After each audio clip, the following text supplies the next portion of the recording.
Family. It's your favorite queer radio personality, Anna DeShawn, and this is Queer News Live, your number one stop for queer news done right.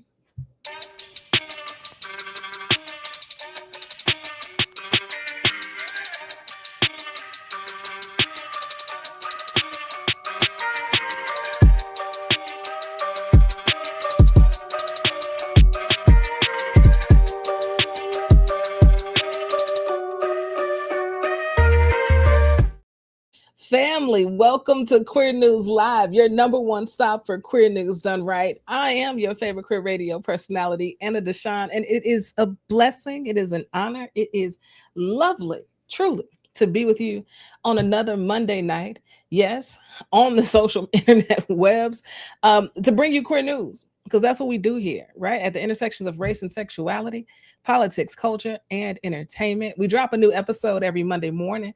Did you enjoy today's episode? Have you heard the episode for today? It's okay. If you haven't, let me tell you about it. We had a wonderful interview with Lachi. Now, if you've never heard about her, let me just tell you a little bit, okay? She's a Grammy nominated artist, Black, queer, and she happens to be blind as well. Yes. And she hasn't let her blindness stop her by any stretch of the imagination. As a matter of fact, she has changed the way the Recording Academy, yes, functions as it pertains to being accessible to folks. She has made music that has gone up the charts, okay? She out here meeting Stevie Wonder. I'm just telling y'all, Lachi is the realness, okay? She's the business. And she's so inspiring. We had a wonderful conversation. She has a new book out. You all need to go support it.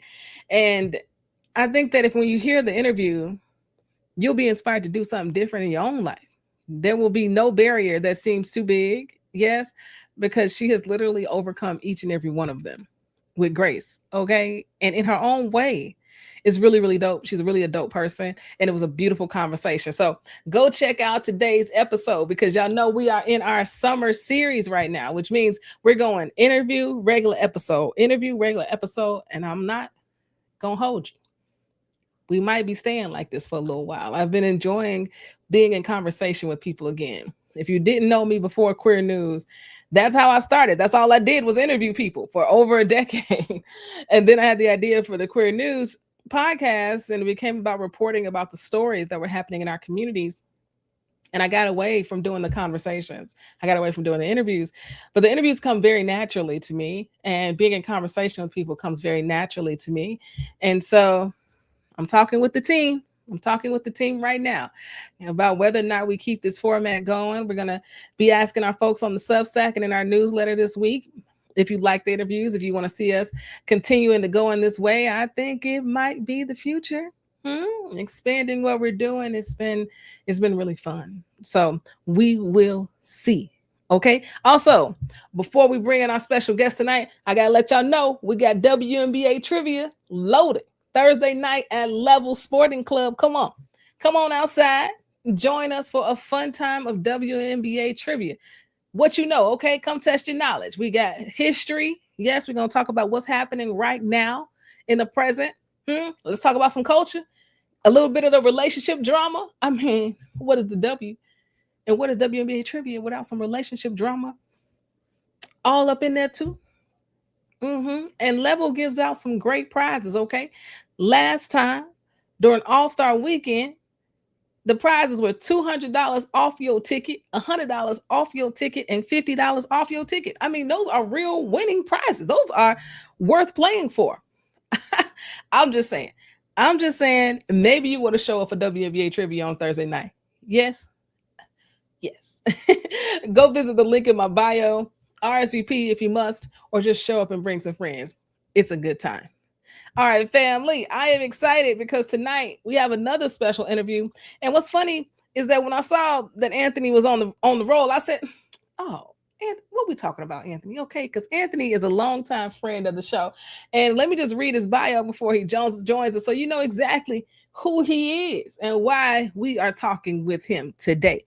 Anthony is a featured community activist and artist in the Obama Presidential Center's historic Imagine Your Impact Experience exhibit. Yes, he is. We're going to talk a little bit about that because I was so excited to see him there. Yes, he's a winner of Illinois LGBT Chamber of Commerce's Entrepreneur Biz Bootcamp Pitch Competition, sponsored by JP Morgan Chase. Anthony is also an award winning filmmaker, performer, educator, and founder of Second Glass Productions, based right here in Chicago. Anthony been out here doing his thing for a very long time, and we are happy that he is on the show with us today. Anthony, welcome back to Queer News, my friend.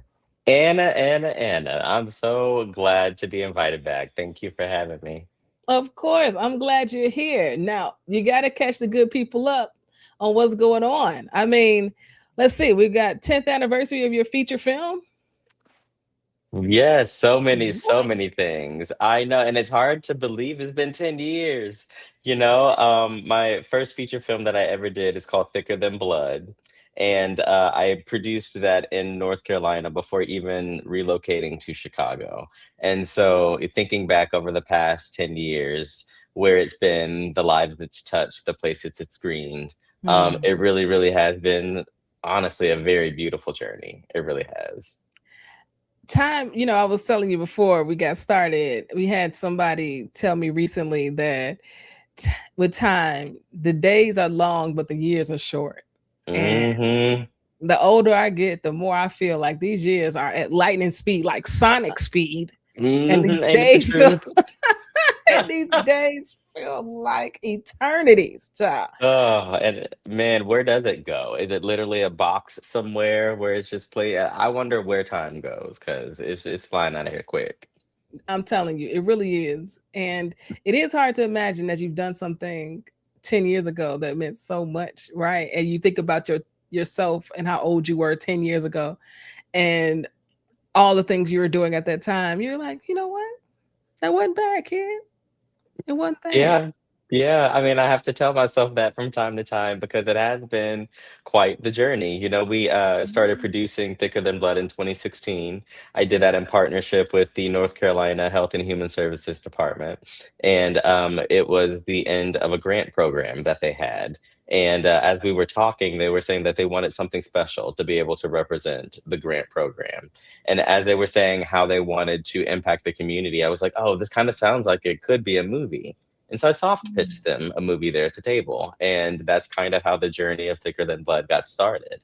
In the middle of, what was it, September of 2016 is when we started production, believe it or not, in the middle of a hurricane. It was Hurricane Matthew. The film was supposed to be shot all outdoors, or at least 80% outdoors. So I'm showing up every day to set, evaluating the weather report, rewriting scenes for things that we haven't shot yet that we need to shot, remembering what we had shot before to make sure it connected, like everything. So to talk about Thicker Than Blood being a journey and talk about Thicker Than Blood being something that just developed into its own thing is really truly a magnificent wonder because I wouldn't have, number one, pegged it for it to tour this long, and then number two, really expect for it to have the impact and the journey that it's had so far. Because it's award winning, isn't it? It is, yeah. It's won 4 awards. We won Best Director in a Feature Film, best screenwriting for a feature film. And then here recently in 2025, last year, we won best actor and best supporting actress.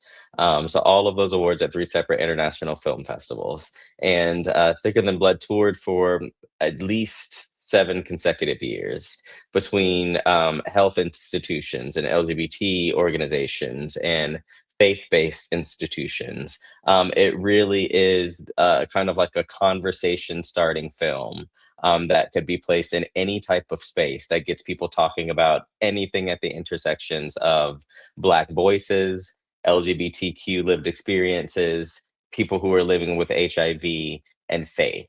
So Thicker Than Blood follows the journey of a young man who returns home after not having been home for 3 years to celebrate his older brother being promoted at work. And so during this return, you see why he left for 3 years and how this family justifies hiding behind their faith to treat people the way that they do from the LGBTQ community and people who are living with HIV. So it's a lot to talk about, a lot to unpack, and it's It's quite the film.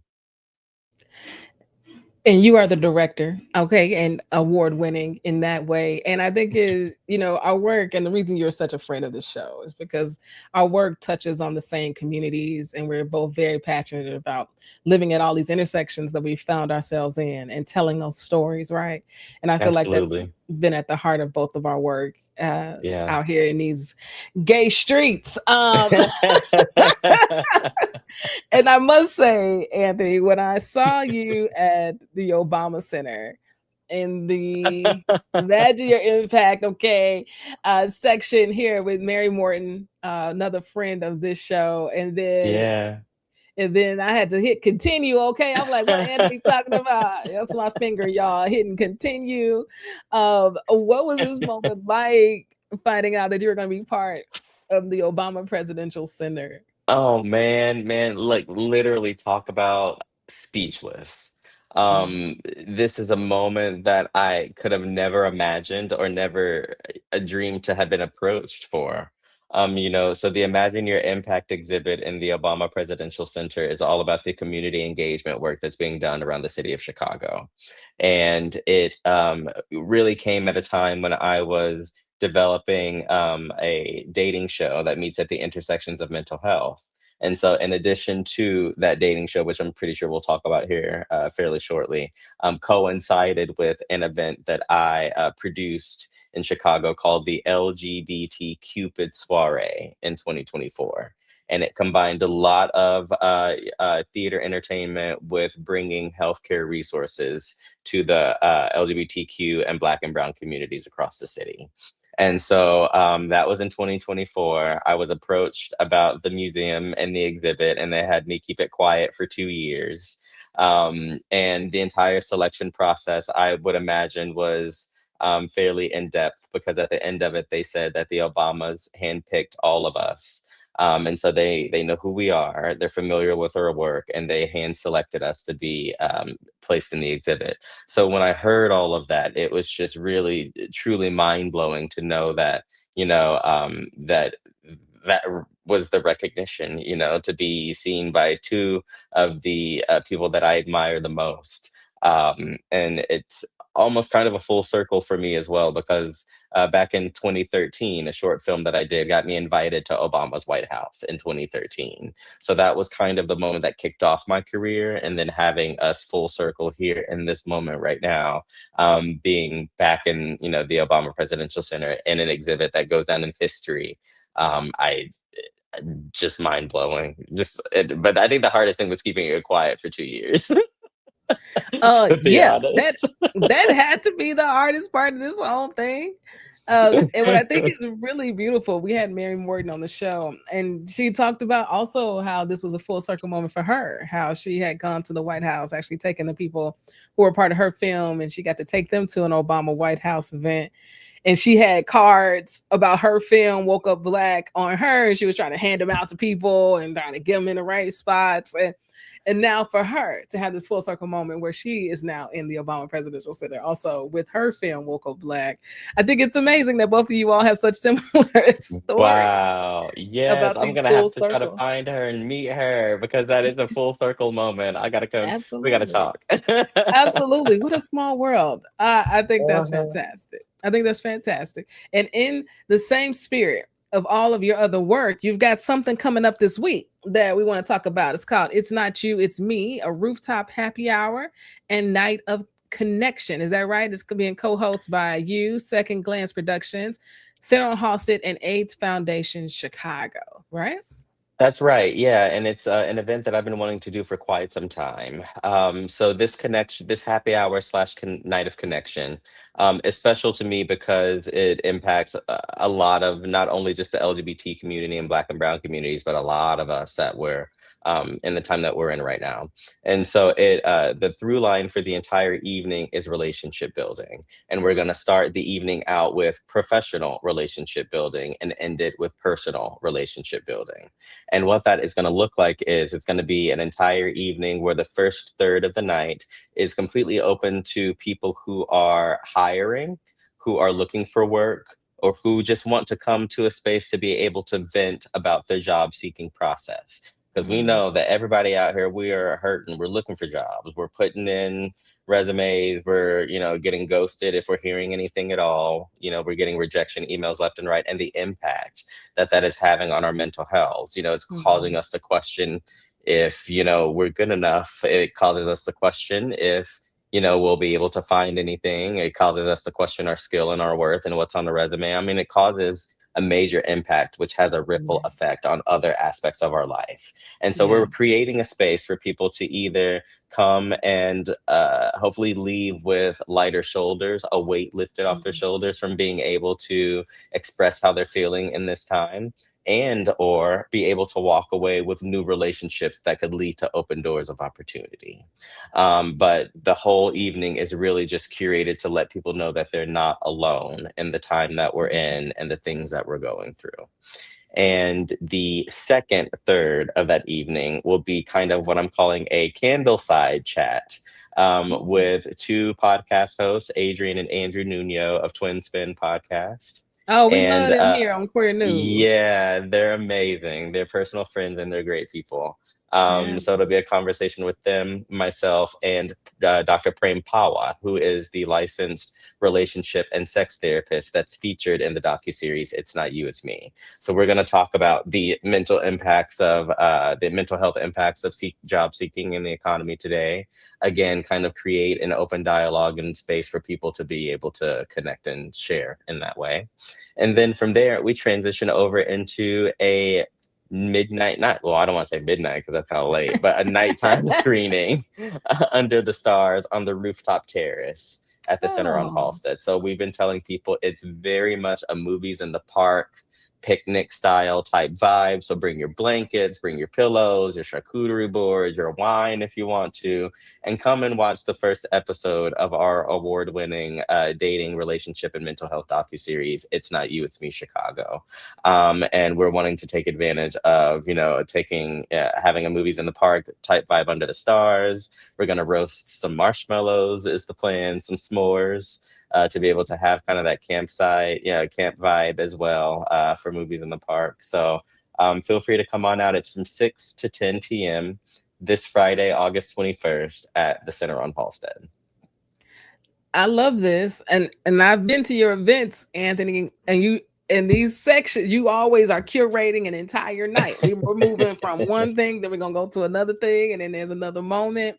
And so, family, find your way in, huh? Find the piece that feels like it's gonna resonate with you the most. And I love always your events are really community centered. It is about connections and relationship building because, as you well know, that's really how we get work done. I don't know about Yeah, nowhere else, but in the city of Chicago, it is about relationships. Your network is your net worth. And so you're creating these spaces for people who share these identities and all these intersections to get together and help support each other.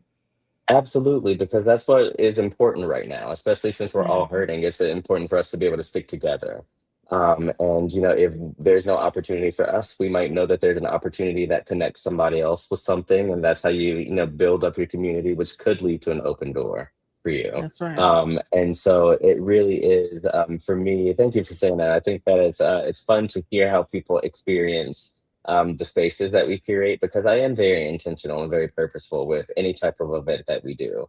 I want people to come and to feel like there is low stakes, low anxiety, but also opportunity to show up as your authentic self. I feel like sometimes we often will put on a front or a mask or our best presentation or our best foot forward, especially when we know that we have to impress to get a job or impress, to Mhm. make a good first impression. So I'm Yeah. telling people, let all the guards down, come as you are, be open to diving into the experience because it will be fun. You will make a connection. And if, by the end of the night, hopefully you'll just have a great experience, even walking away from watching a great show that's going to help a lot of people getting access to holistic healthcare resources. So come on out. I love And it's it. free. Free to And get it's in, free. free food. Yeah, it's free all around. We love free 99, okay? You gotta love free 99. We love free 99 and we love intention. Yes. And we love curated spaces like the ones you create, Anthony. I think people definitely feel welcome to be themselves and to show up. Um, and just have a good time. Yes. Yeah, And that doesn't have to involve a club and I doesn't have to know. involve all these other things. It could just Mm-hmm. involve us. Mm-hmm. So And being in if a space people where we want can more, be ourselves. and that part, especially Yeah. right now, especially right now. So if people want to show up for it, is there RSVP? Is there a link they should know about? Yeah, even though the event is free, we're asking everybody to RSVP. So go to the Center on Halstead website under their events. Look for the It's Not You, It's Me happy hour and night of connection link, and it'll take you directly there to register. There is a suggested donation, but that's to raise money for the center to continue the resources that we desperately need for this community, especially now that we're faced with this administration and the stripping of everything. So there is a suggested donation, but the event is free to anyone across all genders, all ages, all industries as far as work, all everything. So everyone is welcome. Everyone is welcome. You heard that? And make that suggested donation. I know you got at least $5 holler. You got at least a Hmm. $5 holler. Okay. I know you do. I know you do. Anthony, thank you so much for the work you're doing. Thank Thank you for you. coming on. And thank you for having me. All the work you're doing too. Like you said, I'm a longtime fan of the show. You out here in these streets Yeah. getting it done. We trying, friend. We just trying to live our dreams, okay? Hmm. And making our dreams come true. That's what we're working towards. Yes, indeed. Yes, indeed. Thank you, Anthony. I appreciate you, my friend. Thank you. I appreciate you. Yeah. Till next time. Bye. So, family, y'all know what to do. Yes, go to Center on Hostage website. Go to events. Yes, you'll find it. RSVP. Yes, it's free. Suggested donation. Make it happen. We love supporting Anthony around here. We also saw a comment. I saw a comment. King of Drag season 2, September 20th on Reverie. Yo, come on now. We are a fan. We are a fan of the King of Drag. We are a fan of Reverie here on this show. So September 20th, we're putting it on the calendar. We don't want to miss it because we want more of it. Yes. We want more King of Drag representation. We got TCF Media in the building. I like the interviews. Okay, Adele. All right. We love to see it. We've been enjoying the interviews too. Okay, we got one up for the interviews. We definitely going to put it out there on the Substack this week, in the newsletter this week, to get y'all's feedback. Because if y'all like it, we love it, we're going to keep it going. We're going to compare the data from the beginning of the year to the end of the year, see what it looks like, and make a move forward. I love y'all so much. Thank you for continuing to support the work. Yes, go listen to the podcast, subscribe to the newsletter on Substack. We're here to build and grow. That's what we're doing. Till Thursday. Yes. Peace.